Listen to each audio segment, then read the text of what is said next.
Si te gusta este episodio de Exceso de Humo, recuerda que hay muchos más ya disponibles en Amazon Music. Lo único que tienes que hacer es descargar la app. ¡Es gratis! Nos escuchamos por allá.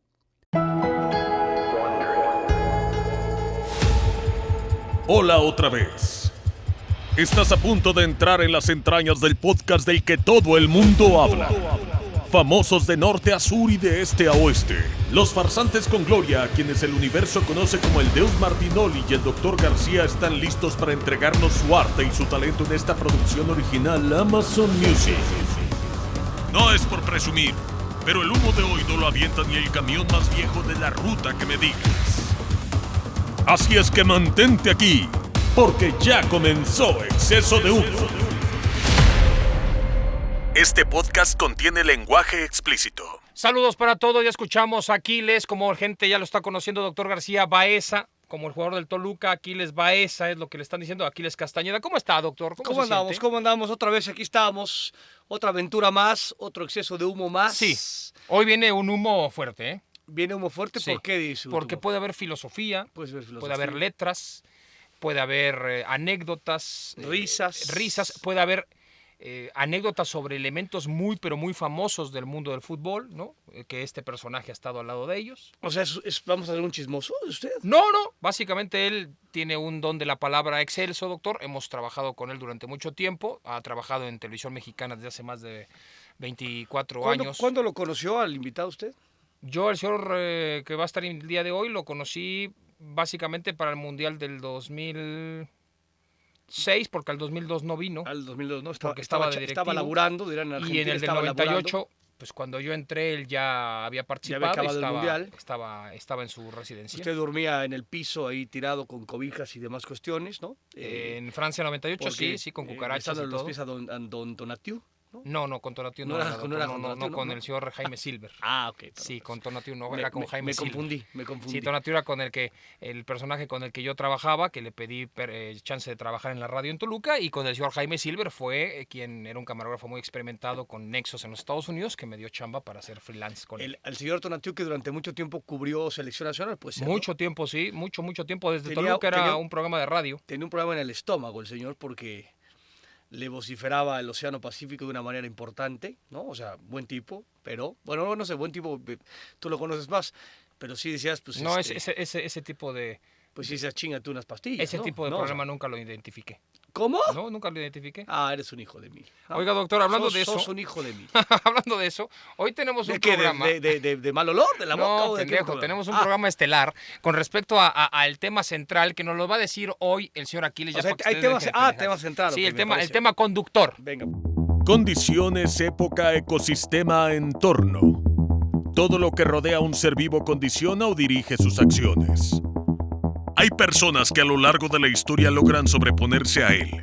Incluso, hay quienes lo moldean en su beneficio o el de los demás. El programa de hoy tiene un matiz cabronamente filosófico porque no todo es andar echando desmadre por la vida. Así que ponte cómodo y abre tu mente al conocimiento. El tema de hoy en Exceso de Humo es el entorno. Ahí está, doctor. El entorno. Para aquellos güeyes como usted que no tienen ni puta idea qué es el entorno. Sí, a ver, si define, o sea, me va a sacar usted según la RAE. el diccionario, doctor. Muy bien. Conjunto de circunstancias o factores sociales, culturales, morales, económicos, profesionales, etc., que rodean una cosa o a una persona, colectividad o época e influyen en su estado o desarrollo.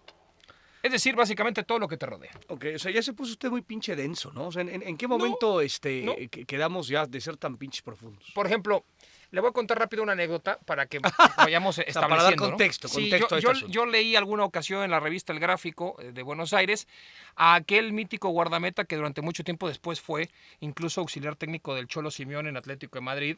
Hablamos del Mono Burgos. Germán Burgos. Que aparte se decía que iba a dirigir algún equipo en España y tal. Y está en eso, está en sus pininos. Esa parte, ¿no? Hay que esperar. Se acaba de dar hace no mucho tiempo de pues se chingó varios años siendo auxiliar sí. Digo. Era el lado ameno, pero también a la vez medio brusco del Simeone. Simeone es un tipo mucho más seco, no tiene mucho contacto con el futbolista, y el otro, Burgos, sí tiene fama de dicharachero, es rock and rollero, le gusta mucho el rock.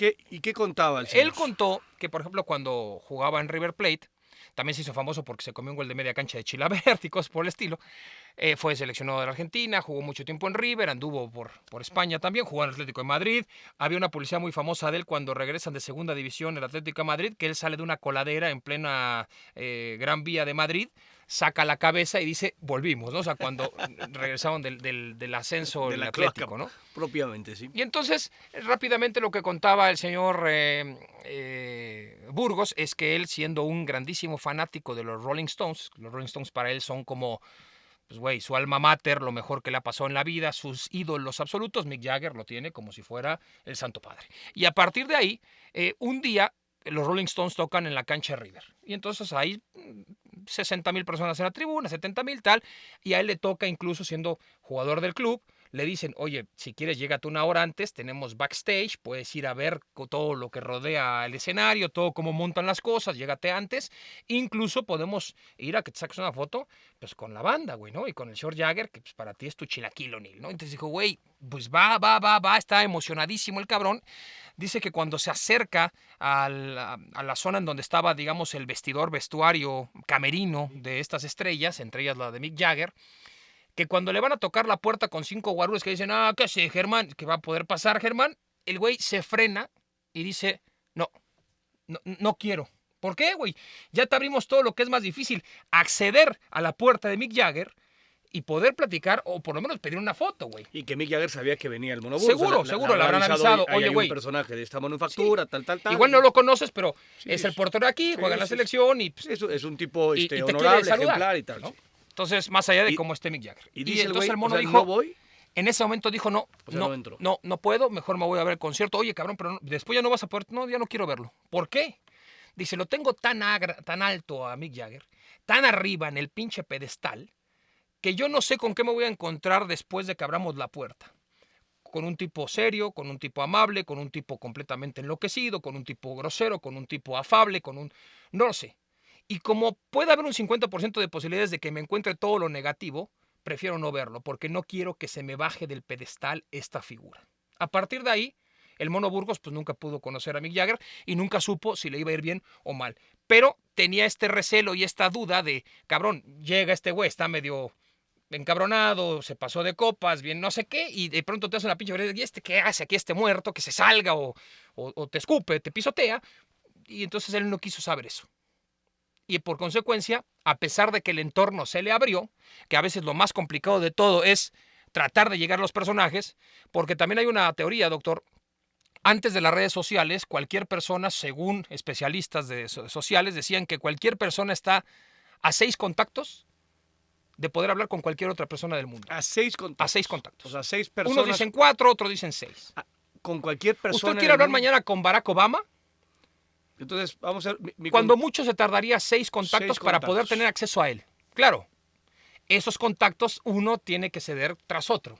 Pero son 6 contactos máximo. O sea, hoy con redes sociales, pues cualquier cabrón podría tener trazo casi directo. Sí, que eso no significa que tenga chance de conocerlo y platicar con él. Es correcto. Puedes intercambiar hasta mensajes. De que tú hables por teléfono con él, que te levante la bocina o que lo veas de frente, son 6 contactos. 6 contactos. O sea, Barack Obama se jaló usted los pelos. ¿Usted quiere hablar con el Papa? 6 contactos. Con el Papa le besé la mano. Bueno, o sea, no al actual, Juan Pablo II. Ahí le besamos la mano. Bien entendido, fuimos ahí con el Mundial del 98. ¿No te chingaste el anillo? ¿No te chingaste el anillo cuando besaste la mano? No, creo que fue Cuauhtémoc Blanco. ¿No? Coque Blanco sí dijo... Pues, ¿Es el anillo del pescador? Preste para allá. Es correcto. No, sí. O sea, digo, le besamos la mano y tal. O sea, estuvo hay una película en la de estos animales. ¿Cómo se llama la película de los animales del zoológico? Cuando está ¿El libro de la selva? No, güey. ¿No? Que tienen varias películas que son de un circo Macías. ¿Cómo se llama la película? que tiene varias. O sea, Madagascar. Madagascar. Pero aparte, Dios con la pinche explicación. Hay una película de animales que tienen muchas películas. ¡Madre! Bueno, lo que sea. Madagascar, en la 2 o en la 3, estos güeyes están de gira y de pronto hay un oso gigantesco. Que se roba que el anillo del chinga el Papa. anillo del Papa, claro. Y Ah, luego ok. compra una Vespa con el anillo y la chinga Ah. y sale por Roma. Una cosa maravillosa. Sí, pero bueno, ahí no hubo contacto. O sea, pero estoy Sí. pensando en a quién, o sea, a usted quién le gustaría, o sea, quién es su rol, quién es su Mick Jagger de no, Burgos? ya fue. Diego Armando. Sí. O sea, por ejemplo, hagamos ese recuento de los daños, diría Gloria Trevi, en el tema de cómo se desarrollaron esos 6 contactos para que usted pudiera llegar No, con Maradona. básicamente yo no desarrollé ninguno. Hubo un momento en que la empresa algún día pidió una entrevista y se tardaron un año en lo que estuvo en México pues, para que nos la dieran.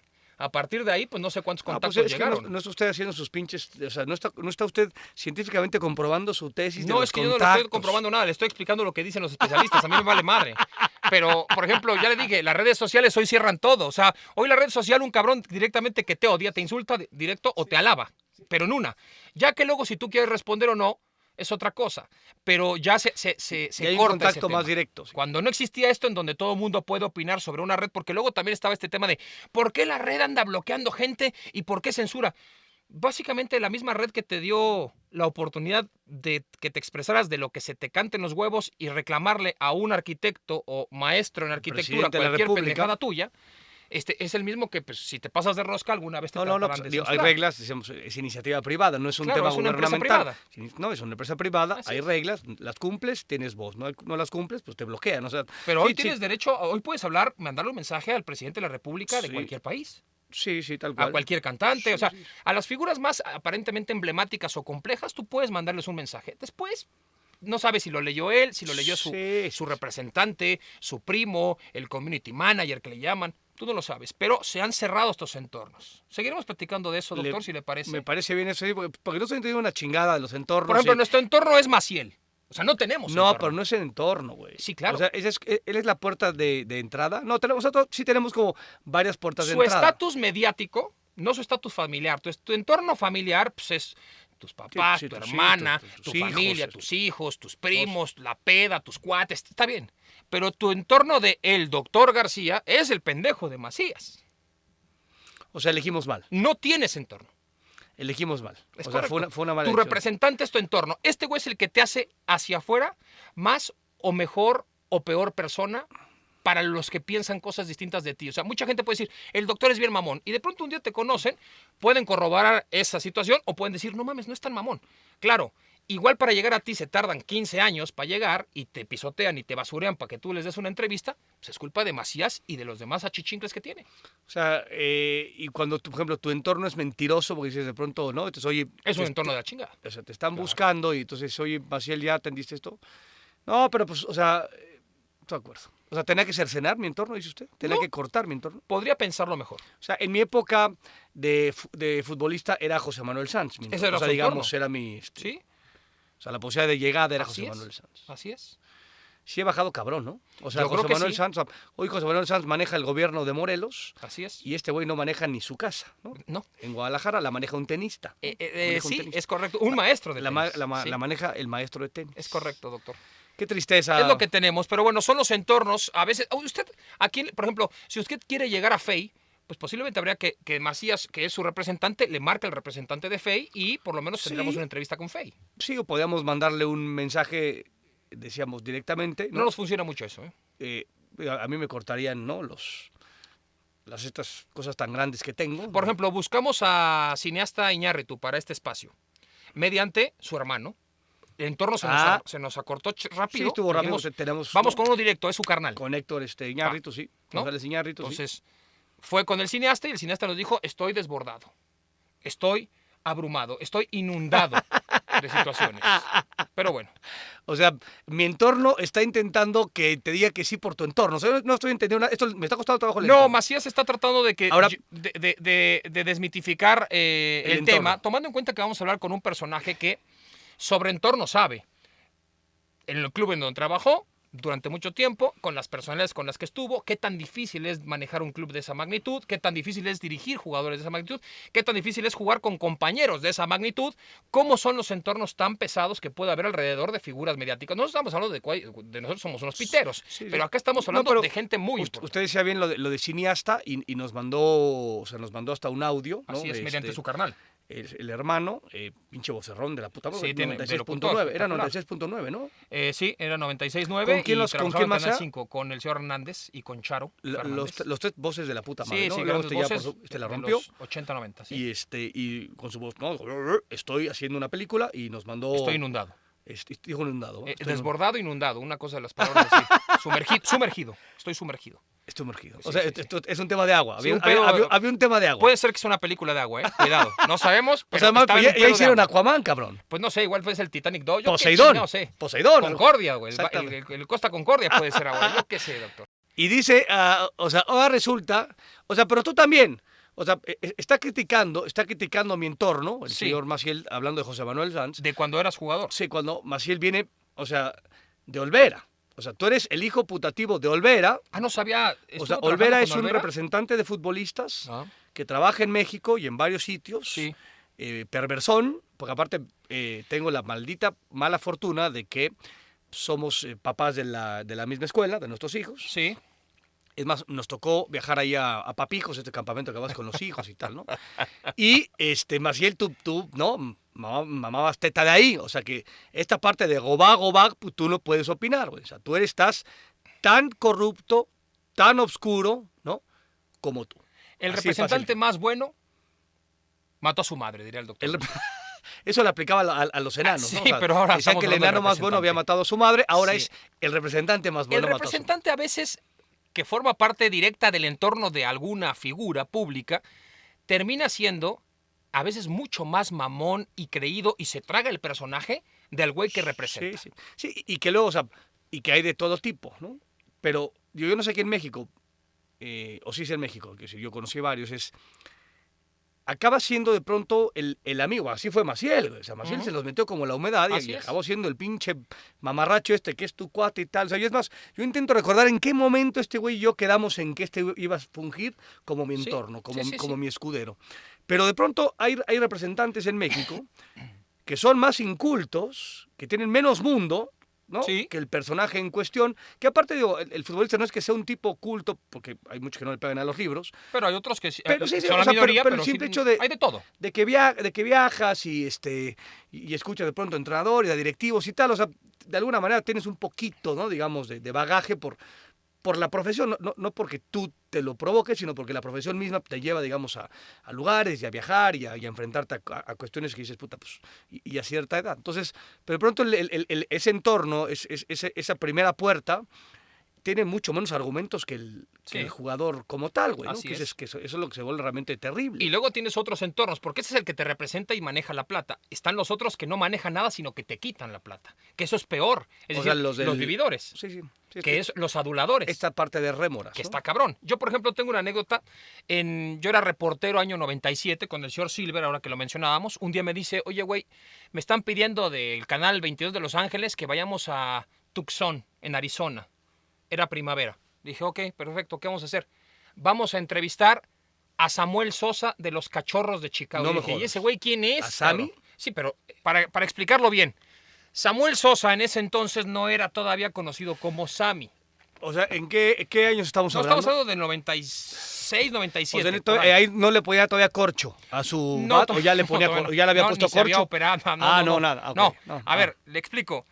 Pues yo voy a ver, nunca en mi vida había ido a un entrenamiento de béisbol jamás, y mucho menos a un spring training que le llaman, y pues ahí vamos a Tucson, un lugar limpio, adecuado, una ciudad muy, muy americana, muy estandarizada y tal. Sí, sí, De como pronto vamos- típica americana. típica ¿no? americana, un lugar muy expandido, varios campos de béisbol, lanzamientos, algunos batazos, elongaciones, no muy intenso, pero pues ahí los estás viendo, es un juego que aplica como cualquier otra cosa, mucha técnica, mucha destreza, tú lo sabes, ¿no? En fin.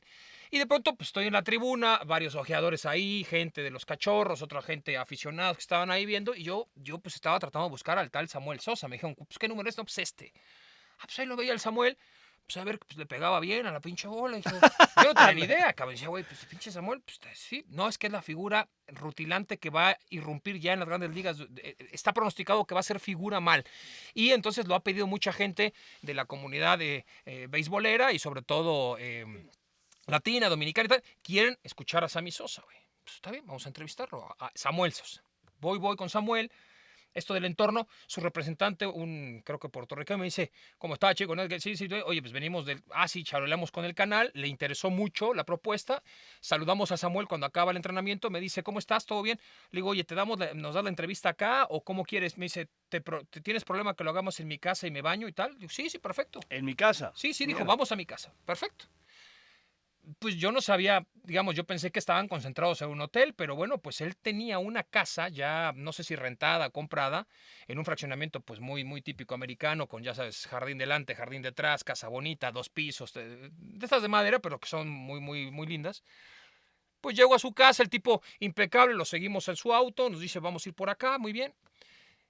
Un dandy el cabrón, o sea, pero un señor, cabrón. Llegamos, amable, tal, abre la puerta de su casa.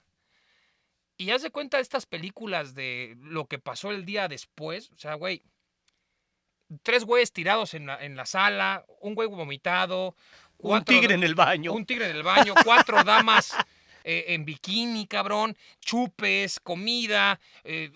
4 muchachos que, pues, también me imagino paisanos suyos, altos, gigantescos, enormes, unas ahí chupando. Eran las 3 de la tarde, cabrón, ¿no? Y yo decía, güey, puta, esto tiene 4 o 5 días el desmadrito. O sea, no es de que de pronto se armó y se aguacareón desde las 11 a otros güeyes. Sí, en 2 horas, claro. El pinche Samuel nos voltea a ver y dice... O sea, pero él no sabía que... Él no sé si no sabía, güey. O sea, el tema es que él llega y ve este pedo. Y yo creo que nos vio las jetas como diciendo, chingale, Samuel, pues mejor lo hubiéramos hecho en el entrenamiento o lo hacemos en el jardín, güey. No podemos hacerlo aquí. Permítame. Llega, se ve que le habla... a uno de sus primos, empieza a decirle de no sé qué, nos lleva a un apartado y tenía una biblioteca. Ahí estaba impecable. Hicimos la entrevista en la biblioteca, bajaron la pinche música que era salsa y tal, y dijeron, güey, paren la pinche fiesta. A él se le caía la cara de vergüenza de que hubiéramos visto esa escena tan... No te digo fuerte, pero tan distinta de cómo él se viene manejando y llegas y entonces están... No, ahora te estoy llevando yo a mi casa. Seguro. O sea, es un tema de él lo propuso, güey. Sí, Nosotros claro. qué chingado, ¿no? Pues tú llévanos. Él pensó que la cosa estaba tranquila, quizá no se iba quizá no habrá ido 2 días seguidos a su casa, yo qué sé. El tema es que era un desmadre, cagoteó a su primo, dijo que eran cuates suyos que habían venido de Dominicana, que un desmadre. Y entonces ahí luego te empiezas a dar cuenta de cómo el entorno también aprovecha de las bondades que genera el tipo que sí está sacando la cabeza por todos y de ahí te cuelgas y te clavas y lo rasguñas y lo jalas y dices, tú tienes la plata, tú pones el todo y nosotros hacemos la pinche fiesta. Pero tú chingale, papi, porque si te distraes, pues perdemos todas las bondades, ¿no? Sí, que aparte hablabas del primo, o sea, que tiene que ver con familia y luego con no familia, ¿no? Estos amigos. Y le pasa a boxeadores importantes, ¿no? No quiere decir que el primo sea una mala influencia. En ese momento estaba aprovechando de forma, me parece ya exagerada, sobre todo porque este muchacho está llevando gente a su casa. Quizá no les avisó, quizá, yo no sé, no limpiaron, les faltó comunicación. Sí. Y no es un tema moralino, o sea, aquí, no, por mí, que si están encuerados es su pedo. Con su cola y su... El tema fue la cara de él. Yo creo que la cara que hicimos nosotros como de, güey, aquí no podemos, no mames, no te queremos quemar. El otro güey dijo, no me chingues, yo te traje aquí en vez de darte en el entrenamiento y ve nada más la cagada que es esto. Entonces, digamos, esto pasa. Ha pasado, seguirá pasará por los siglos de los siglos, gente que es más o menos profesional, que su entorno también lo jala, porque al final también el entorno son los cuates. O sea, hay un momento que un cuate tuyo de conveniencia o de toda la vida te dice, pues vente, salte de la concentración y vamos a echar desmadre. Pasó y pasará. Pero bueno, son los entornos que se manejan. Sí, que entre otras, entre más educado, más cultura tengas, ¿no? O sea, está claro que eso no se puede evitar. Decíamos, de pronto, y alguna vez nos pasó, guardando proporciones, te subes a un ladrillo y te sientes the king of the world, cabrón, como DiCaprio, bastante, ¿no? Sí. Es una realidad.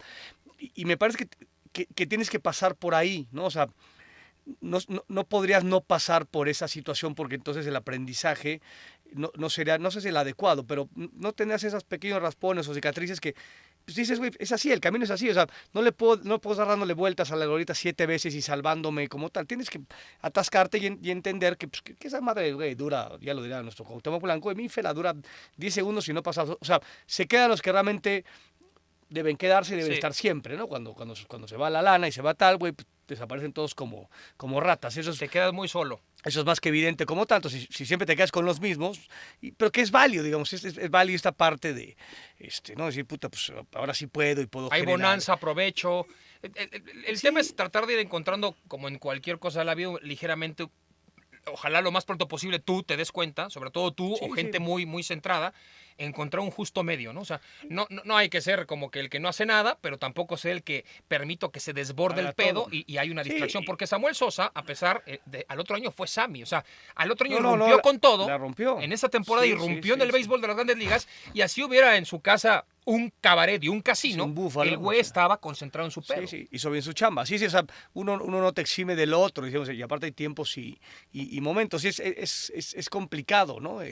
Y tiene que ver, hablando de futbolistas mexicanos, donde reciben una presión brutal, inclusive de los papás o de los amigos y tal, donde apuestan que a este güey le vaya bien, deja tú ya para que podamos tener, güey, 4 chavas en alberca de la casa, para comer, cabrón, para ¿no? O sea, ¿no? De alguna manera, para acabar los estudios, o sea, ya no te digo ya segunda o tercera instancia, entonces de pronto los pobres chavos, puta, tienen una losa en la espalda que dices, mierda, cabrón, ¿no? O sea, no debería ser así. Y también es una realidad que de pronto existen primos de poca madre, amigos y hermanos que son los que también te terminan ayudando. Sí, que te agarran de los huevos, te ponen contra la pared y dices, cabrón, tienes razón, ¿no? O sea, puta, y que te cagan a pedos, así tú seas Juan Camané y el otro no lo conozca a nadie. O sea, también existen los buenos entornos y los buenos primos y las buenas primas y los buenos hermanos y tal, o papás que dicen, pues, ¿a dónde vas, pedazo de pendejo? Esto aquí no seas, así seas, güey, Maradona, Sammy Sosa, cabrón, o Jesucristo, ¿no? O sea, hay de todo, pero es cierto que el entorno es jodido, ¿no?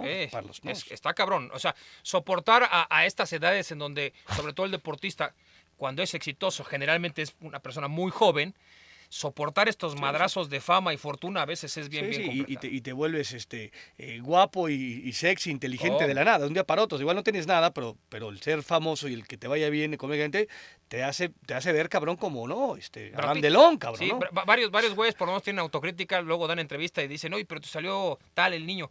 Y el fútbol, mijo, con esta cara, ¿sabes? Sí, a huevo, claro. Cuando hubiera tenido yo chance de otra cosa. No, o sea, ellos, hay gente que son así, ¿no? Pero bueno, ¿quiere escuchar al invitado? Me parece bien.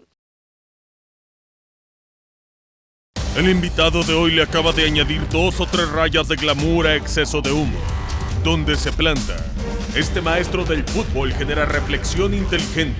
Desde 1998 forma parte del elenco de Los Protagonistas. Gran futbolista, técnico, directivo y haz de la pluma y el micrófono. Junto a Diego Armando Maradona le dio gloria al fútbol argentino y su partida le aplastó el corazón. Por muchas razones, un histórico del Real Madrid, caballero brillante y de una sola pieza. El invitado de hoy en exceso de humo es Jorge Valdano. Pues ahí está, doctor García. No queríamos decir su nombre hasta que apareció Aquiles y lo soltó. Estamos hablando de un campeón del mundo, de un hombre que manejó galácticos, de un tipo que ha jugado en un club verdaderamente impresionante como es el Real Madrid, que es una figura y que yo siempre he dicho que tiene como 7 vidas, doctor, que es como un gato, porque ha sido futbolista, directivo, entrenador, conferencista, escritor, comentarista, tiene todo. Hace todo. Todo, doctor. Y aparte es nuestro amigo, que es lo más importante no de sé todo. si es nuestro amigo, para nosotros sí, nosotros así sacamos la bandera de nuestro amigo. Quizá para el señor Valdano nosotros somos sus conocidos nada más, pero está bien. Unas pulgas ahí de 3 centavos. Pero bueno, señor Valdano, ¿cómo está? Gusto tenerlo acá en Exceso de Humo, se llama el podcast. Usted entenderá que es más que evidente que no había otra forma de llamarlos más que Exceso de Humo. Buenas tardes, amigos. Ahí está. Me gustó. No somos unos cualquiera, somos los amigos del señor Valdano. De hecho, nosotros lo conocemos, él no sabía, pero conocemos desde las parejas, doctor. No me diga. Sí, ¿cómo son las parejas? Cuéntenos, si yo mañana voy a Argentina, a Santa Fe, y me dicen, para allá están las parejas, ¿con qué me voy a encontrar?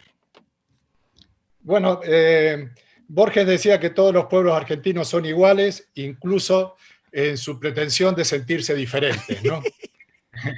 Es un pueblo de unos 12.000 habitantes en estos momentos. Cuando yo era pequeño, cuando vivía ahí, no tenía más de 8.000. Tenía 10 años cuando el pueblo se asfaltó, o sea que era un pueblo bastante precario. Se jugaba al fútbol en todas las esquinas. Yo siempre digo que había 3 estaciones: una era el colegio, donde estaba la obligación; otro era mi casa, donde estaba la seguridad; y otro era la calle, donde estaba la libertad y sobre todo el fútbol, ¿no? Nació en Las Parejas un gran jugador de fútbol fue Hermindo Nega. Jugó el Mundial del 66 con Argentina y jugó 18 años en River, con un récord que me duele hasta decirlo. No fue campeón en ninguno de los 18 años jugando en River. Decían que era un jugador muy, muy argentino, con una clase descomunal, un jugador muy, muy exquisito y muy lagunero, de esos jugadores que aparecen y desaparecen, pero que dejó una marca en el fútbol argentino. De vez en cuando visitaba a Las Parejas y yo lo seguía por el pueblo mirándole las piernas, porque pensaba que el secreto estaba ahí, ¿no? En las piernas. Y de alguna manera él fue uno de mis inspiradores, o sea, era la demostración que aún estando en un lugar remoto, uno podía llegar al gran fútbol y podía finalmente vivir del profesionalismo, ¿no? Bueno. Esta parte de señor Bernardo que decía que era un futbolista como que muy argentino, o sea, ¿cuáles eran, digamos, esas condiciones para haberlo definido a este hombre como un futbolista muy argentino?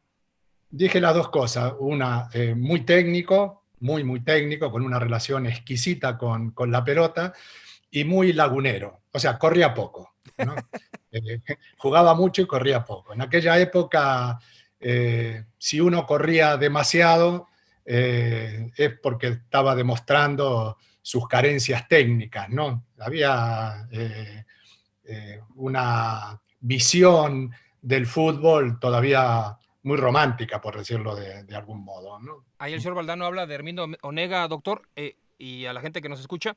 Del 57 al 75 River se quedó sin campeonatos, 18 años consecutivos sin ser campeón, y de pronto de esos 18 en 14 quedó segundo, perdió una Libertadores contra Peñarol, ¿no? Un partido medio famoso que dicen que lo ganaba 2-0 y de pronto la bajó con el pecho agrandando a Amadeo Carrizo, el portero, a los de Peñarol, y perdieron 4-2. Entonces River ahí se ganó el mote de gallina porque no podían dar el paso gigantesco de que les daba miedo. Bueno, ahí está Hermindo Onega. Ahora, justo en el año, casi, un año antes de que River fuera campeón en el 75, en el 74 el señor Valdano fue campeón por primera vez para el club de Newell's Old Boys. Cuéntenos cómo estuvo eso, cómo se consiguió un campeonato que luego, muy a lo argentino también, se definió 15 días después en la AFA porque faltaron algunos minutos por jugarse por invasión de campo.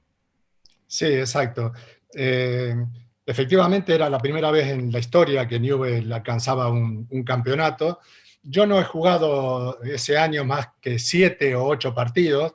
Debuté en cancha de Boca, siendo titular. Y bueno, tuve apariciones que de alguna manera me ayudan a sentirme campeón en mi aterrizaje en el fútbol profesional, ¿no? Y era un equipo con jugadores muy, muy interesantes. Mario Sanabria, que era un 10 de esos que caracterizaban en aquel momento al fútbol argentino, que pasó más adelante por Boca, un jugador muy, muy interesante, un número 9, que era el Mono Berti, gordo, pero de un talento tremendo ante la portería, y el Cucurucho Santamaría, un extremo que era una bala, en fin, jugadores que dejaron su marca en Newell's. Y bueno, yo en aquel año aparecí con tanta fortuna que Newell's fue campeón por primera vez en su historia, ¿sí? Y en esta parte que hablas, ¿no? Y tú que eres un hombre como muy nostálgico y tienes esta gran capacidad de remembrar estos ayeres, ¿no? Con la actualidad como tal, hoy el fútbol, como dices, ¿no? Mucho más vértigo, más locura. Hay cosas, por supuesto, positivas y tal. ¿Añoras ese tipo de personajes, de maneras, ¿no? De de artistas, ¿no? De entender, digamos, el juego, Jorge, o No, primero te voy a corregir. Soy alérgico a la nostalgia. Para mí la vida está ahí adelante, ¿no? Pero si me preguntan, tengo una memoria bastante buena y soy capaz de revivir aquellas sensaciones, ¿no? Pero sí, era un momento en donde para sentirse gran jugador había que respetar determinadas leyendas que daban vuelta tanto a nivel de pueblo como a nivel profesional, ¿no? Por ejemplo, yo al Mono Berti el día de mi debut, le di la pelota a medio metro suyo, no hizo nada por alcanzarla y me dijo, nene, al pie, y si no, dedícate a otra cosa, ¿no? Bueno, esas cosas ocurrían diariamente, ¿no? Nosotros los martes dábamos 3 vueltas al hipódromo de la ciudad de Rosario y en eso consistía el entrenamiento. Las 4 figuras del equipo salían, cuando dábamos la primera curva, los esperaba un taxi, se subían arriba un taxi y no solamente daban la vuelta al hipódromo en taxi, sino que nos iban gritando a los que corríamos, corran burros, que si no corren no pueden jugar al fútbol. Y uno que corría a toda velocidad soñaba algún día con subirse a ese taxi, ¿no? Bueno, pues es la fuerza de los grandes jugadores y el poder de emulación que provocan, ¿no? ¿Alguna vez se subió al taxi y le gritó burros a los demás? No, mira, hace no mucho tiempo tuve una satisfacción en una entrevista del Mono Berti al diario La Capital de Rosario, en donde 20 años después dijo, al final el vivo era Valdano, ¿no? El que no se subía al taxi. Seguro. Ahora, usted no se subió al taxi, se subió al avión porque en 3 años en primera en Newell se fue a jugar a España. ¿Cómo fue eso? A los 20 años llegar a España y aparte en aquella época. Sí, 19 años, ni siquiera 20 años. Me habían pasado muchas cosas grandes. Había sido campeón del mundo con la selección juvenil argentina, además metiendo el gol consagratorio, 1-0 en la final contra Francia. Había debutado en la selección mayor, metiendo 2 goles en Uruguay. Ese día cuéntenos lo de Uruguay rápido, porque íbamos a llegar a ese punto, pero cuéntenos cómo fue el viaje a Uruguay, cómo lo llamaron, y luego el tema de la fotografía con Menotti que nunca se hizo al final. No se hizo, ¿no? Bueno, efectivamente renunciaron jugadores de River o de Boca. En aquel momento ir a la selección no era una cuestión de prestigio. Me llamaron de urgencia. Yo estaba en Rosario, tomé un tren, viajé toda la noche. Me acuerdo además en el tren unos asientos de maderas insufribles, no se podía ni dormir ni estar sentado demasiado tiempo. Llegué a Buenos Aires, me fui directamente al aeropuerto, de ahí a Uruguay, y salí en el banco de suplente. En un momento Menotti me llamó, yo estaba sentado en el banco al lado de Pasarela, y como había ido a último momento y además de una manera improvisada, pensé que estaba llamando a Pasarela, y le digo, Daniel, te está llamando a ti. Daniel estaba comiendo en ese momento semillas de girasol, o sea, imagínate la profesionalidad de los que estábamos en el banquillo, y que que te llama a vos, perdíamos 2-1, y salí y en 20 minutos marqué 2 goles, ¿no? Y sí, la anécdota que cuentas es que cuando iba a entrar al túnel, el flaco Menotti me dice, pero ¿qué hizo, nene? Se volvió loco, esto es el centenario, es una falta de respeto meter 2 goles aquí. Bueno, gracias César, gracias. Me bajo por la escalera del túnel y viene corriendo un fotógrafo de la revista El Gráfico, que para mí era la Biblia, y me dice, Jorge, no tomé la foto hablando con Menotti, sube y te la hago. Y yo subí, porque para mí era una orden, ¿no? Le digo, César, el señor quiere que nos sacamos una foto. Y el flaco me dijo, nene, las fotos se hacen una sola vez, los saludos se hacen una sola vez y en serio, váyase a duchar. Bueno, un poco más me tiro de cabeza en el túnel otra vez, ¿no? Pero bueno, son aprendizajes que duran toda la vida. Sí. Ahora, y hablaba de lo de irse a jugar a Vitoria, al Alavés. Exacto, sí. Sin tener prácticamente información del fútbol español y mucho menos de la segunda división española, porque el Alavés en ese momento estaba en segunda división. Yo tenía de España una imagen totalmente folclórica, de manera que lo primero que me sorprendió es no ver a Lola Flores cuando llegué a Vitoria, ¿no? Ni se la esperaba tampoco porque Vitoria es una ciudad más alemana que española, ¿no? Y en aquel momento, además, había muy pocos argentinos ahí. Si éramos 5, era mucho, ¿no? No jugando al fútbol, sino viviendo. O sea, todo era mucho más distante, todo estaba rodeado de más misterio. Y bueno, me encontré con una ciudad muy fría, en donde llovía prácticamente 300 días al año, y tuve que aprender un nuevo juego, ¿no? Había un entrenador en mi tercer año que daba la alineación y decía al final, y con el número 9, si llueve Badiola y si no llueve Valdano, ¿no? Así que yo a la mañana tenía la preocupación del agricultor, ¿no? Abría la ventana a ver si llovía o no llovía, y llovía siempre, esa es la verdad. Siempre. En Zaragoza llovía menos. Zaragoza llovía menos, y además era primera división, y ahí me sentí más en mi hábitat. En el Alavés me rompieron 2 veces el peroné, en segunda se pegaba mucho en aquella época. Y sí, llegué a Zaragoza, enseguida apareció Benaker, y empezamos a entender el fútbol y los entrenamientos de una manera totalmente distinta, ¿no? En donde el balón, la pelota, empezó a recobrar toda la importancia que yo le había dado de pequeño, ¿no?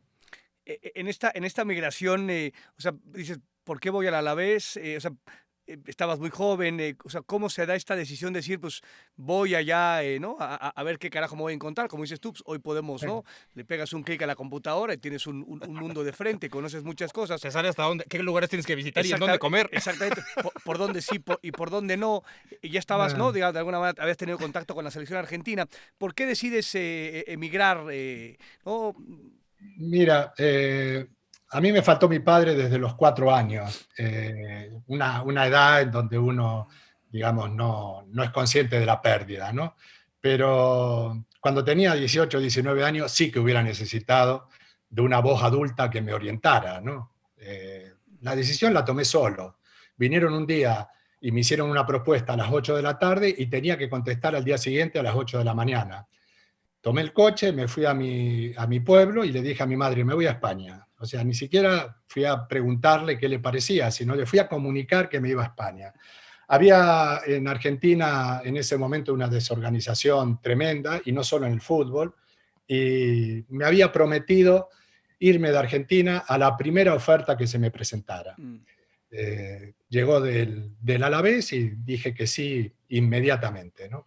Seguramente si lo hubiera pensado con un poco más de tranquilidad, hubiera sido más prudente esperar un tiempo a que llegara una oferta, por ejemplo, de un equipo de primera división, ¿no?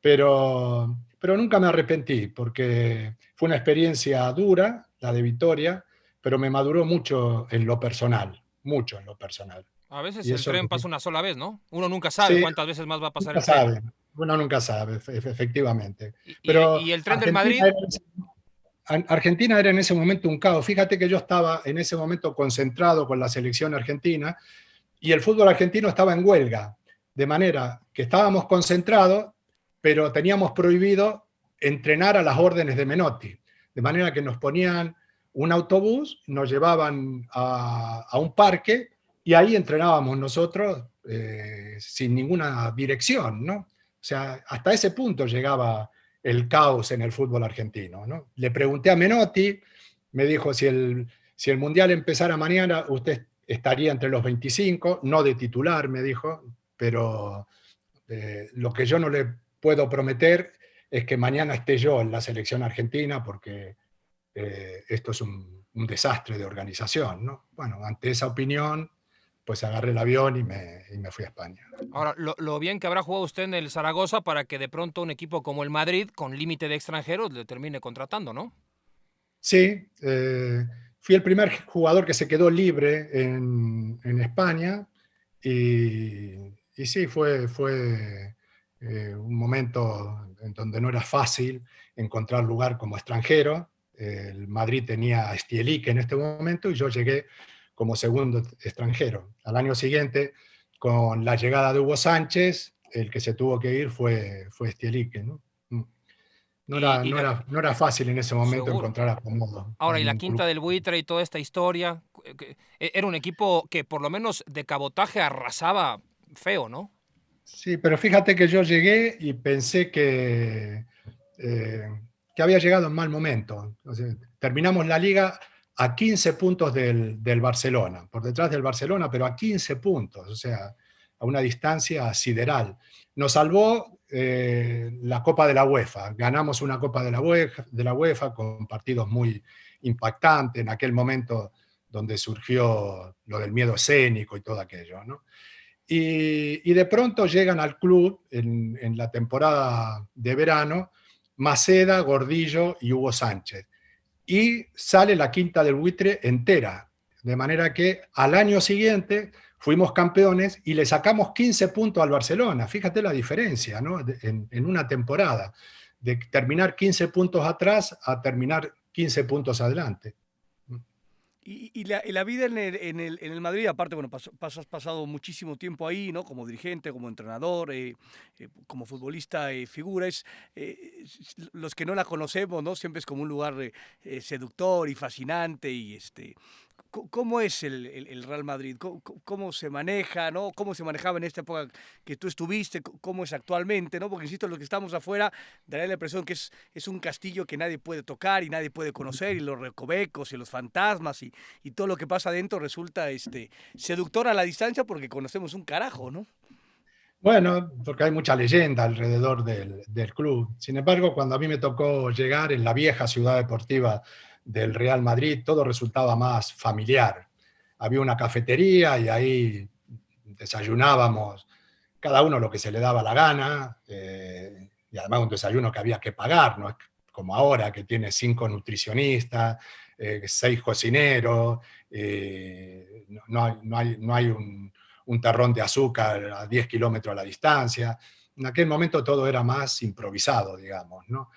En el restaurante había 30 jubilados que iban ahí a pasar la mañana mientras veían los entrenamientos, y el equipo estaba formado por gente que llevaba 10 años en el club, de manera que de una manera espontánea y casi casual terminaba por entrarte los valores del Real Madrid, ¿no? Uno por encima de todo, había que ganar, porque si no ganabas, había crisis, o sea, aquello se convertía en un infierno, ¿no? Y eso, bueno, te daba un plus de competitividad muy, muy importante, ¿no? Muy claro. Nosotros en México, señor Valdano, a diferencia de lo que pasa en otros países, o por ejemplo en Argentina, en donde antes de la llegada de Messi al parámetro internacional, pues Maradona era prácticamente una unanimidad en el futbolero, ¿no? En el fanático, en el hincha, la gente.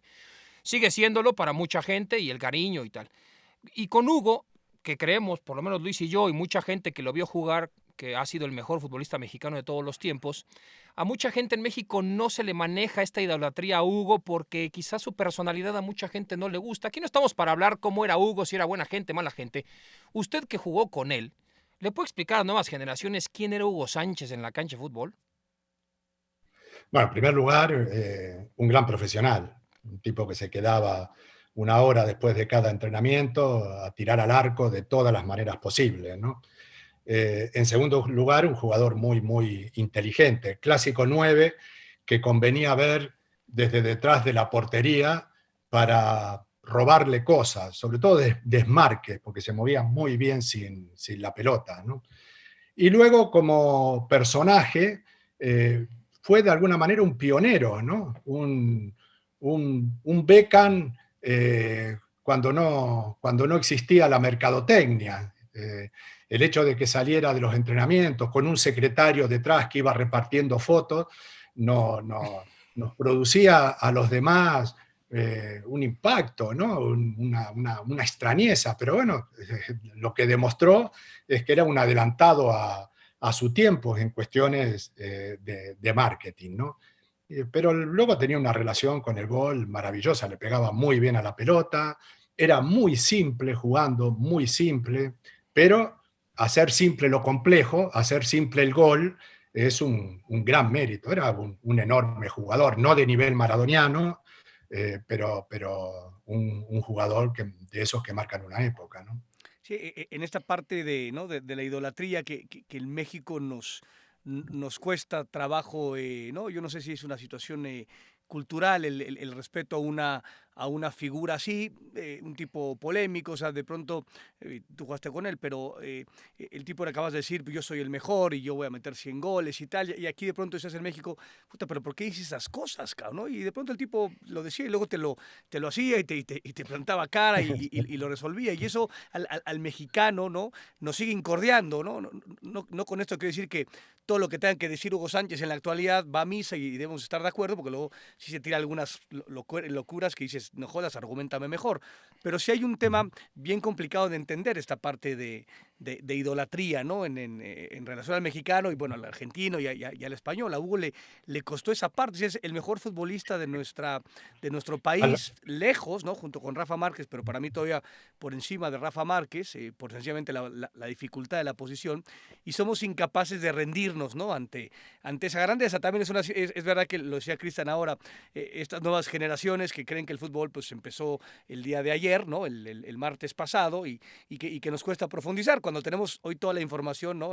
A nivel digital para poder investigar un poco más sobre las grandes figuras. Sí, nos cuesta trabajo y a veces es complicado entender lo de Hugo Sánchez, que tú lo tuviste de jugador y yo también lo tuve como compañero y dices, no chingues, ¿no? O sea, sí tenía algunas cosas que quería realmente reventarle los tobillos, ¿no?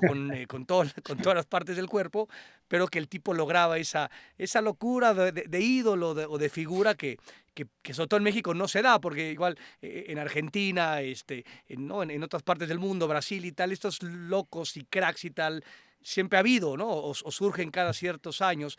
En México, pues, güey, surgió uno, surgió dos y aún así lo Es tundemos, verdad ¿no? que hay una cuestión cultural ahí en el medio. O sea, a los argentinos nos sienta mejor decir yo soy el mejor del mundo, ¿no? Es lo que hizo Diego, por ejemplo, cuando llegó al Mundial del 86. Yo vengo a demostrar que soy el mejor, ¿no? Que era un riesgo, porque si era el segundo mejor ya fracasaba, ¿no? Pero asumió ese compromiso porque tenía una seguridad en sí mismo muy, pero muy grande, ¿no? Pero hay un componente cultural, ¿no? Yo recuerdo que una vez le pregunté a Capa, que estaban entrenando en ese momento, creo que al Atalante, ¿no? Atlante, sí. Sí, sí, sí. Estuvo en el Atlante. Y le pregunté cuál era la diferencia entre el jugador argentino y el jugador mexicano. Y me dijo, no hay diferencia. Digo, ¿cómo no va a haber diferencia? Le digo, si nosotros tenemos 2 campeonatos del mundo y México está muy lejos de alcanzar ese nivel. Y me dice, no, pero es muy fácil. Los argentinos nos creemos mejores de lo que son y los mexicanos se creen peores de lo que son. Tal cual. Y me lo creí, en alguna manera me lo creí, ¿no? O sea, hay un componente que tiene su importancia cuando uno se pone a competir, ¿no? Y Diego, en ese sentido, fue una fiera. En el campo no solamente era un artista, sino que era un jugador muy, muy generoso, muy valiente y extraordinariamente competitivo, ¿no? ¿Qué representó para ti Diego Armando Maradona? Hace algunos meses murió y te vimos ahí, ¿no? Que estabas comentando y estabas sumamente sacudido. ¿Cómo podrías representar tú o definirnos con esta gran capacidad que tienes para expresar tu vínculo con Diego Armando Sí, Maradona? nos acompañó a todos prácticamente durante toda nuestra vida, ¿no? O sea, era un personaje que estaba presente en los medios de un modo permanente y uno lo acompañaba tanto en sus ascensos como en sus descensos, ¿no? Nadie llegó tan alto, nadie llegó tan bajo, todo eso nos provocaba un impacto permanente. Y bueno, yo lo conocí muy de cerca durante algunos años y dolía al final, dolía mucho, y yo creo que eso fue lo que me provocó aquella emoción. El final, ¿no? Que un un tipo idolatrado por el mundo, al que un país entero lloró, que haya muerto solo, ¿no? Es una paradoja de la vida realmente tremenda. Yo lo conocí en un momento de juventud, en donde todavía se reía de sí mismo, ¿no? Yo recuerdo que una vez llegó a Madrid, él estaba con aquellos primeros celulares que parecían un ladrillo, y yo en ese momento todavía no tenía celular, entonces él desde un restaurante en Madrid me llamaba a mi casa, ¿no? Y yo no estaba en casa, ¿no? Me llamó una vez, me llamó dos veces, y a la tercera me encontró, ¿no? Y me dice, ¿qué tal, Diego? ¿Cómo estás? Valdano, me dice, qué difícil que es encontrarte, ¿eh? Dice, ¿quién te pensás que sos, Maradona? Bueno, pues ese era Diego, ¿no? O sea, un tipo glorioso, pero que se reía de sí mismo, ¿no? Lo que ocurre es que, bueno, se fue dividiendo en dos, en Diego y en Maradona. O sea, el personaje se lo terminó devorando y eso produce estragos, ¿no? Pero fue, bueno, todos lo sabemos, un referente mundial desde el fútbol, ¿no? Dos preguntas, señor Valdano. Una, hoy que un futbolista en Europa meta 150 goles y que solamente tenga 22 partidos en selecciones es algo que no se puede creer. Usted metió 150 goles en Europa y jugó solamente 22 partidos con la selección, entre ellos 2 mundiales, y luego lo trajeron del retiro y no le dejaron jugar el 90 cuando estaba ya a punto. ¿Cómo uno puede explicar eso? Pero aparte usted tuvo en 22 partidos 11 goles, 4 de ellos en Copa del Mundo, que no es una cuestión menor. Y la otra es, me gustaría, sin entrar en detalles porque es una conversación extremadamente privada, pero mucho cambió esa reunión que tuvieron ustedes con el propio Maradona en Colombia antes de viajar a México para que todo cambiara en el equipo. Bueno, en primer lugar, al irme yo en el 75, renuncié al Mundial de 78. Es más, tuve que firmar un documento en donde renunciaba explícitamente a la selección argentina. O sea, te hacían pasar por esa humillación cuando tú te ibas al extranjero. De manera que el Mundial de 78 se me fue, pero de alguna manera yo fui responsable. Luego me tocó el 82, me tocó el 86. Hay que tener en cuenta que para el 82 no hicieron falta partidos de clasificación, porque Argentina había sido campeón en el 78, y en aquel momento desde Europa solo nos citaban para jugar partidos oficiales, ¿no? O partidos de clasificación o mundiales. Es más, desde el 82 al 85, ni Pasarela, ni Maradona, ni yo jugamos ningún partido con la selección argentina. Solo en el 85 jugamos la eliminatoria y en el 86 el mundial, ¿no? O sea, solo se iba en situaciones muy especiales, ¿no? Y sí, efectivamente en el 90 también estuve a punto de jugarlo y una semana antes Bilardo me dijo que no me veía y quedé desvinculado del proyecto, ¿no? Pero sí, jugué 2 y les pasé cerca a otros 2 mundiales. Pero eso no cuenta, pasarle cerca no cuenta, ¿no? Seguro. ¿Y esa reunión de Colombia? Aquella reunión sí que fue muy importante, sí. Fue muy, muy importante porque, digamos que empezó en medio de un conflicto muy, muy grande, pero se dijeron las cosas muy de frente, había gente muy madura en aquel grupo, y eso creo que contribuyó a purificarnos, ¿no? A unirnos más y a que desaparecieran desconfianzas que se habían anidado durante bastante tiempo, ¿no?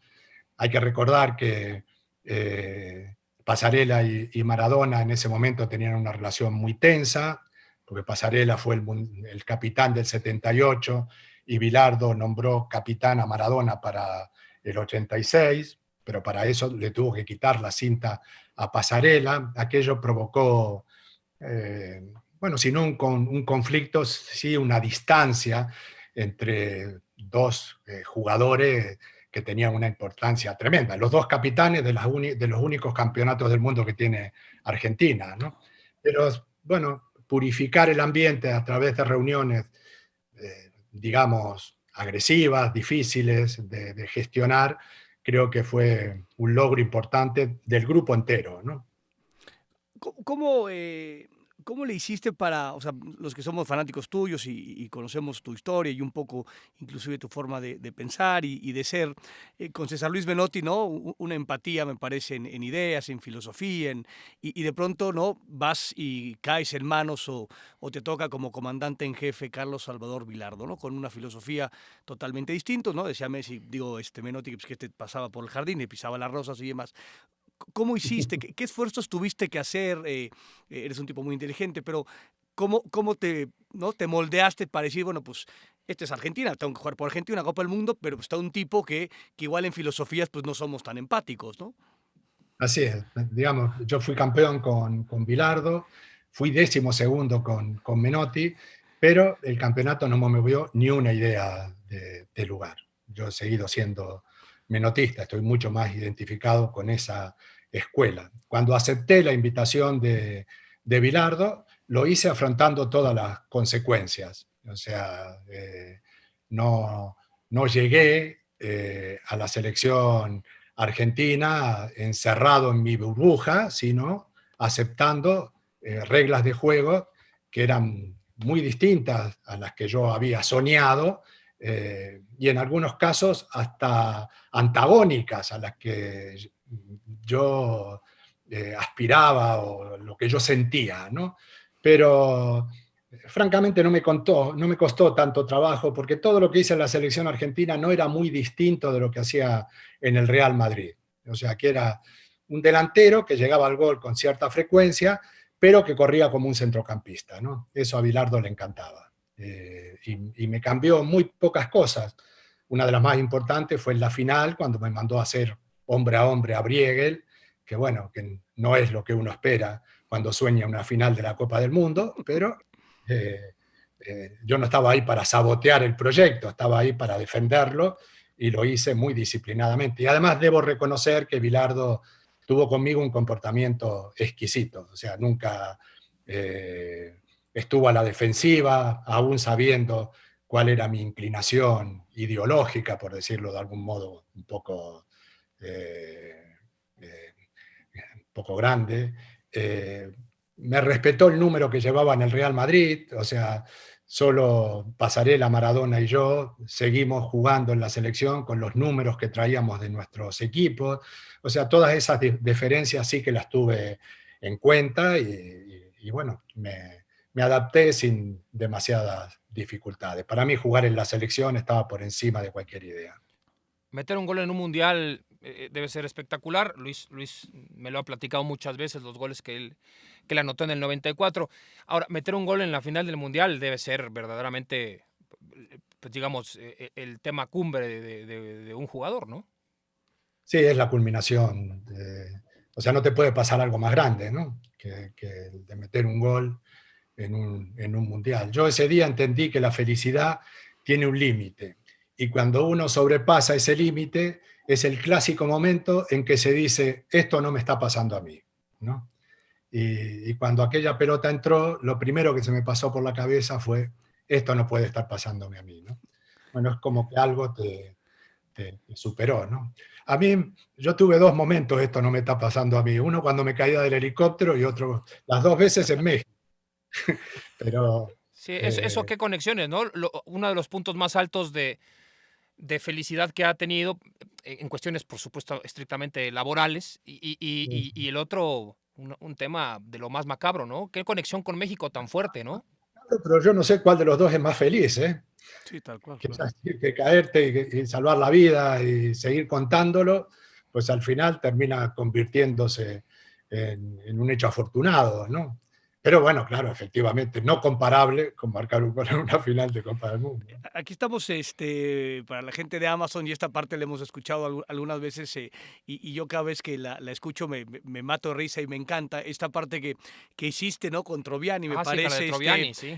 O sea, yo sé que no las has contado, pero ojalá la pudieras hacer para la gente aquí de Amazon de cómo prepararon el festejo. Dos señores como de 50 años saltando ahí En las instalaciones del América, doctor.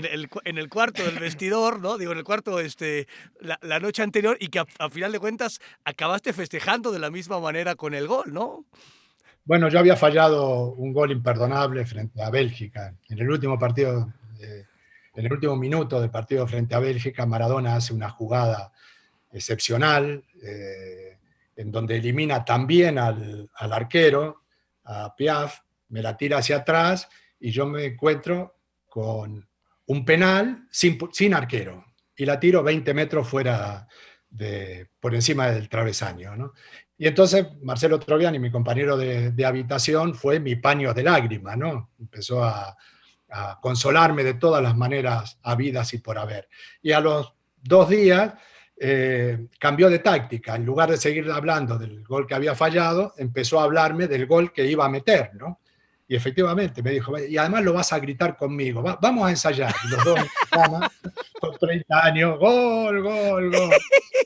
Fíjate la fuerza que tiene el afecto, porque a pesar de la confusión cuando meto el gol y con la explosión de alegría que no te deja una sola neurona en su lugar, del cansancio, porque la jugada fue muy, muy larga antes de llegar al gol, del único que me acordé fue de Marcelo, o sea, lo señalé con el dedo y fue el primero que llega a abrazarme para hacer lo que habíamos ensayado, ¿no? Sí. Un gran tipo, Marcelo, un tipo al que quiero mucho, está en Ecuador en estos momentos, hablo con él con frecuencia y cualquier favor que me pida de aquí hasta que me muera se lo voy a hacer. Seguro, ¿cómo no? ¿Cómo no? Aparte fue una premonición, pasó lo que le dijo, pasó. Efectivamente, sí. Ahora, y cuando se hace técnico y va al Tenerife y empieza a dirigir a tipos como Chemo del Solar y cosas por el estilo, y a Redondo, y echa a perder 2 campeonatos para el Real Madrid y luego lo contratan. ¿Cómo fue ese tema de pasar de jugador a docente y a tratar de ser protagonista de una liga muy compleja? Fue raro porque, digamos, yo pasé de los micrófonos de la cadena SER, donde arriesgaba un mensaje más bien romántico, lleno de flores, como decía antes Luis, un jardincito lleno de flores, el fútbol, la belleza, el espectáculo, el fútbol, el ataque, a defender con el juego ese discurso, ¿no? Y además para escapar al descenso, porque cuando recibo al Tenerife estaba 4 puntos por debajo de la línea que marcaba el descenso, era liga de 2 puntos y quedaban 8 partidos. Y 4 de esos partidos eran Valencia, Sevilla, Madrid y Barcelona, ¿no? Bueno, le ganamos al Valencia, al Sevilla, al Madrid y al Barcelona, también al Barcelona, hay que decirlo, lo que pasa que eso fue el segundo partido que jugué. ¿Cómo son las cosas? O sea, en mi segundo partido en el Tenerife le gano al Barcelona y el presidente del Madrid me llama por teléfono para agradecerme el servicio que le había prestado al club. Ahí ya el Madrid era prácticamente campeón, ¿no? Sin embargo, perdió 3 o 4 puntos en el camino y llega a Tenerife en el último partido a jugarse el campeonato. Si ganaban, eran campeones. Y iban ganando 2-0 y bueno, el Tenerife fue capaz de dar vuelta a ese resultado y de ponerle título en bandeja al Barcelona, ¿no? Yo lo único que agradezco de esos días es que no existiera Twitter, ¿no? Porque hubiera sido algo... Las que se hubiera comido, sí. Los insultos. Canibalismo, hubiera sido canibalismo. Oye, Pues, se sortea otra vez el siguiente campeonato, último partido de liga, otra vez Tenerife-Real Madrid, y se representa el mismo problema. Llega el Madrid a Tenerife, necesita ganar, si gana es campeón, si no, el campeón es el Barcelona. Pero ahí ya la relación de fuerzas era distinta. El Tenerife se jugaba la UEFA por primera vez en su historia, o sea, si ganaba, se clasificaba para la UEFA. Pero con un agravante, que si no ganábamos, el que se clasificaba era el Sevilla de Maradona, de Simeone y de Bilardo. Por lo tanto, había ahí un duelo que no era tan grande como el del Madrid y del Barcelona, pero para mí personalmente sí que era más grande, ¿no? Y bueno, volvimos a ganar y efectivamente un año después me vi entrenando al Madrid para dejar de hacer daño, seguramente. Sí, sí, si no puedes, tráganselo para acá. Esta parte, Jorge, tú siempre te reconociste como un tipo docente. No es fácil ser un buen maestro, ¿no? Porque de pronto uno puede acumular grandes conocimientos y vivir grandísimas cosas, pero luego el enseñar y la docencia es un tema bien complicado y yo creo que entre más avancemos en el mundo está claro que estamos mucho más necesitados de estos buenos maestros de vida y de la pelota y de muchas cuestiones. ¿Tú siempre supiste que ibas a ser docente? O sea, ¿siempre la tenías clara o te apareció en algún momento y dijiste, este es mi camino y en algún momento tendrá que aparecerse? No, yo creo que es algo que está en mi naturaleza. Yo, digamos, siempre he dicho que el fútbol sin la palabra para mí es muy poca cosa, ¿no? Y, y desde que jugaba me gustaba convertir lo que me ocurría en un mensaje, ¿no? Que se lo daba a los medios de comunicación, cuando se me preguntaba, en las declaraciones después de los partidos, pero estaba en mi naturaleza. De hecho, cuando dejé el fútbol, de inmediato me contrataron de una radio, de una televisión, y ya empecé a hablar desde mi sensibilidad, ¿no? O sea, con, siendo muy subjetivo, o sea, no pretendo ser objetivo. O sea, yo primero al fútbol lo paso por mi gusto, por mi manera de entender las cosas, y luego lo expreso. O sea, soy perfectamente capaz de saber que hay equipos de mi escuela que juegan muy mal y que hay equipos de la otra escuela que son muy eficaces y juegan muy bien. Eso lo sé. Ahora, también sé lo que me gusta y lo expreso con bastante naturalidad. No sé si eso es pedagogo o no es pedagogo, pero sí que hay en mí una intención siempre de convertir en mensaje todo aquello que nos da el fútbol, que es mucho, ¿no? Son vivencias muy, muy fuertes y muy atractivas. ¿Cómo fue el dirigir a un excompañero del tamaño en la historia del Real Madrid como Butragueño, de pronto formar parte de la salida de Butragueño del club, de encontrar a una que después se iba a convertir, pero nadie sabía, en la gran figura también histórica del club como era Raúl, y de darle el do de pecho a un muchacho que en el primer partido falló 3 goles? Toda esta historia, ¿cómo la manejaste? ¿Cómo te sentiste? ¿Fue complicada? Bueno, con más dolor que satisfacción, porque yo sabía perfectamente que jubilaba a un ídolo total, a un jugador que había marcado una época en el Real Madrid. Y le daba la alternativa a un joven que tenía muchas condiciones, pero no sabíamos cuál iba a ser su trayectoria futura en el Madrid. Así que aquello lo viví con dolor, porque yo era muy amigo de Butragueño, éramos compañeros de habitación cuando yo jugaba en el Madrid, era muy amigo de su familia, o sea, cuando yo dejé de jugar, seguí teniendo con él una relación afectiva fuerte, y sin embargo, cuando me tocó entrenar al Real Madrid, una de las primeras decisiones que tuve que tomar fue reemplazar a Butragueño, no por un jugador que venía de la antigua Yugoslavia y que había metido 700 goles, sino por un chico que jugaba en el tercer equipo del Madrid, que tenía 17 años y que no conocía a nadie, y que se llamaba Raúl, ¿no? Bueno, pues lógicamente Raúl muy agradecido y Butragueño muy contrariado. No podemos esperar otra cosa, ¿no? Ante una situación de ese tipo. Pero bueno, luego la vida es muy larga y yo con Emilio, que es una persona excelente, reconstruí la relación y trabajamos juntos en el Real Madrid. Yo fui director deportivo del Real Madrid y él fue mi adjunto durante 4 años y ahí volvimos a trabajar mano a mano. Y si algo se había debilitado, la relación pues volvió a su estado natural, ¿no? Pero no fue solo Butragueño, había bastante más jugadores con los que yo había jugado y que vivieron situaciones parecidas y que en general resultaron tensas, no resultaron nada fáciles. Oye, Jorge, hablaba rápido del Twitter, lo que habrá sido el Twitter en esa época, ¿no? Raúl debuta, falla 3 goles cantados, lo que te habrán dicho, ¿no? Y todo el mundo Sí, pensando, este no vuelve a jugar. imagínate. Y además al domingo siguiente recibíamos al Atlético de Madrid en el Bernabéu y era doblar la apuesta, ¿no? Pero sí, había fallado en lo que mejor sabía hacer, yo eso lo tenía claro, ¿no? Y bueno, ya contra el Atlético de Madrid le hicieron un penalti, dio un gol, marcó otro gol, muy pronto me dio la razón, ¿no? Por decirlo de algún modo, y eso, bueno, ayudó a calmar un poco el ambiente, ¿no?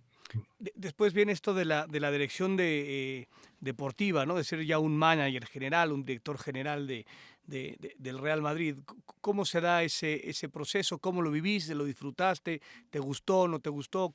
En términos generales, ¿cómo fue tu experiencia? Ah, qué interesante. Dijiste la palabra gustó No. y mentalmente la rechacé de inmediato. Dijiste la palabra y dije, no, no, gustó no.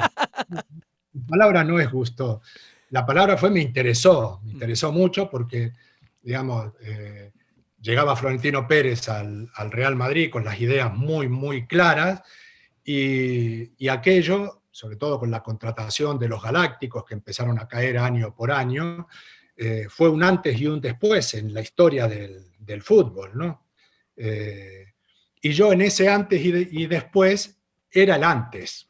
Yo era el director deportivo, el que intentaba que las cosas se movieran lo menos posible, ¿no? Yo me acuerdo la primera gira por Japón fue un infierno, porque se habían programado cenas con jugadores, encuentros con sponsors, entrenamientos con 40.000 personas.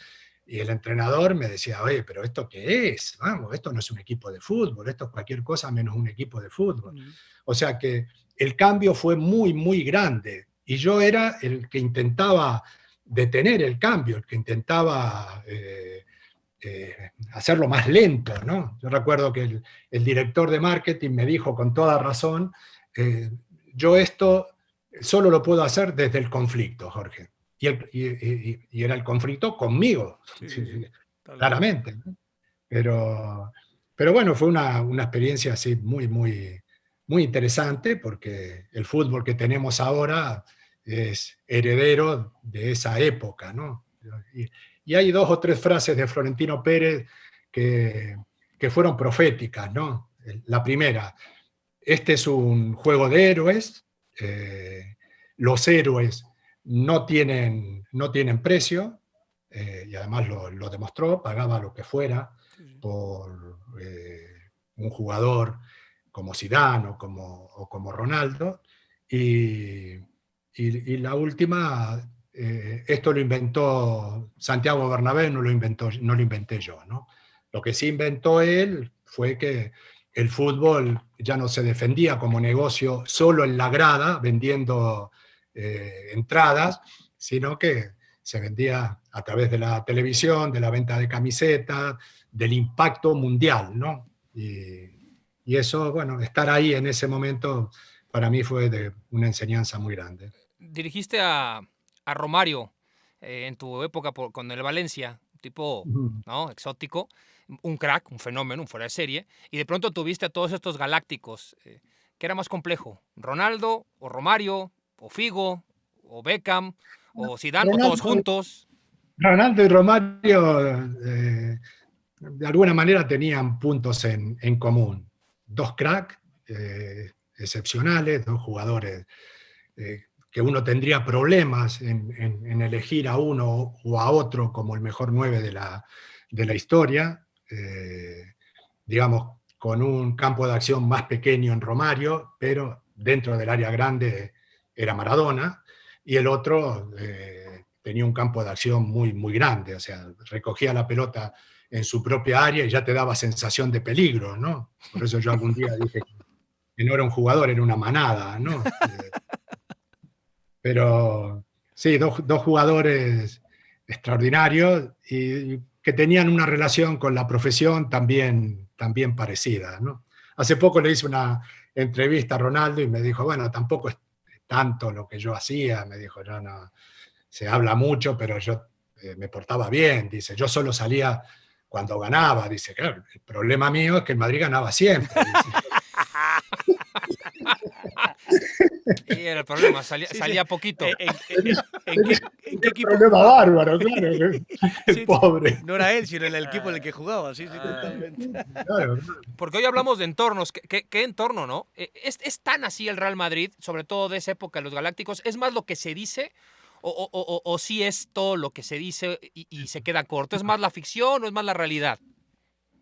Bueno, hay más ficción, digamos que estos super crack son súper inteligentes y resulta más fácil de lo que la gente supone gestionarlos. Lo que sí es cierto es que alrededor tienen otro equipo, ¿no?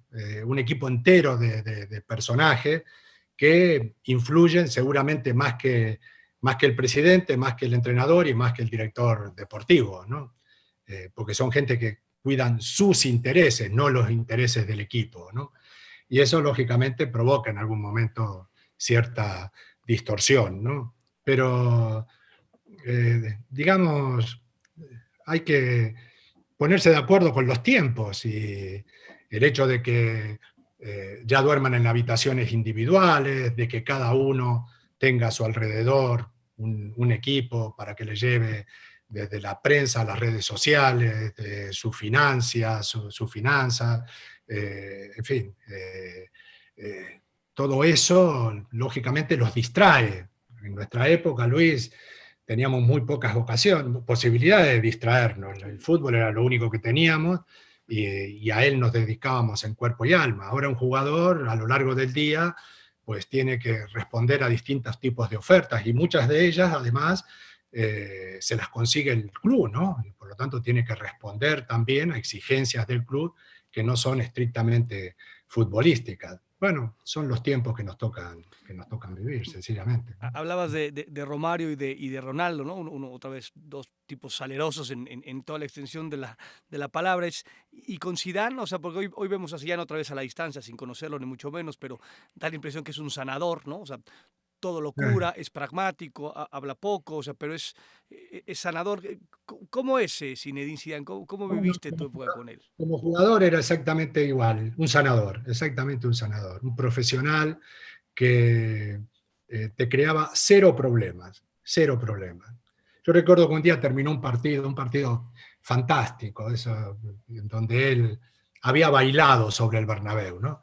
Y yo llego al vestuario y me estoy lavando las manos, y llega él y se pone a lavar las manos al lado mío y me dice, hola, director. Le digo, y encima saluda, Jesús. Se Si lo yo, tiene, lo fuera, tiene si todo. yo jugara como tú, no saludaría a nadie. Me dice, no, yo sí, me dice, como si me hubiera hablado en serio, ¿no? Pero te quiero decir, un tipo que no tenía dobleces, ¿no? Que era muy natural, era un gran profesional, y que era muy fácil en el trato, ¿no? Como entrenador lo he conocido menos, pero todo lo que uno recibe de por ahí, de las opiniones de los jugadores sobre todo, es que sigue siendo la misma persona, ¿no? Toda una vida en el Madrid, de todos lados, te faltó ser jardinero del club y si te lo hubieran pedido seguramente lo habrías hecho. Te- Acaba de dimitir el jardinero la Ahí semana está, pasada. ahí está. Ahora, Ahí está. está la oportunidad. También con las nevadas que están cayendo en España, con razón uno se Sí, tiene que ahora ir. No hay ah, forma alguna de cuidar ese pasto, por más que tengan estas naves espaciales que le ponen luz, eso ¿no? es. Eh, ¿te hubiera gustado irte de otra forma del Madrid? ¿Te quedó ese tema pendiente o estás tranquilo? No, uno nunca se va del Madrid queriendo, ¿no? Como jugador se me acabó un ciclo por una enfermedad que se me hizo larga, o sea, que fue una fatalidad. Como entrenador me echaron como a tantos, porque perder 3 partidos seguidos en el Madrid es casi inadmisible. Y como director deportivo, algo parecido. Primero cubrí los 4 primeros años de Florentino y me fui voluntariamente, creo que el desgaste había sido grande. Y luego, a mi vuelta, surgió un conflicto con Mourinho, que el club tenía que resolver de una manera y lo resolvió, digamos, de la manera menos problemática, ¿no? Y bueno, me tocó a mí salir, pero no, eh, le estoy muy agradecido al Real Madrid, muy agradecido y se lo estaré toda la vida, ¿no? decías que para ti la vida siempre es para adelante y demás, y lo decía también Cristian, Jorge, pues que has hecho todo insisto, y creo que lo has hecho todo bien, ¿no? O sea, no hay una cosa en donde te hayas equivocado, ¿no? Seguramente algunas equivocaciones habrás Bueno, cometido, pero da la todo, impresión, ¿no? sí, como sí, es un tema humano, si no, no había forma, pero da la impresión de lo que tú, cualquier odisea en la cual tú te embarcas, normalmente llega a buen puerto, ¿no? ¿no? Las carabelas y demás. ¿Qué sigue para Jorge? ¿Qué hay para adelante? ¿Cómo viviste, digamos, o cómo estás viviendo esta pandemia? Pero sobre todo, ¿qué viene para Jorge que todo lo hace bien, digamos, ¿no? En términos Bueno, generales, ¿no? la pandemia, bueno, me estoy cuidando como todo el mundo, soy muy prudente a la hora de vivir, aunque trato de hacer una vida bastante normal, o sea, comento partidos, de manera que eso me obliga a viajar prácticamente todas las semanas, lo hago tomando todas las precauciones y además estoy teniendo suerte, que las dos cosas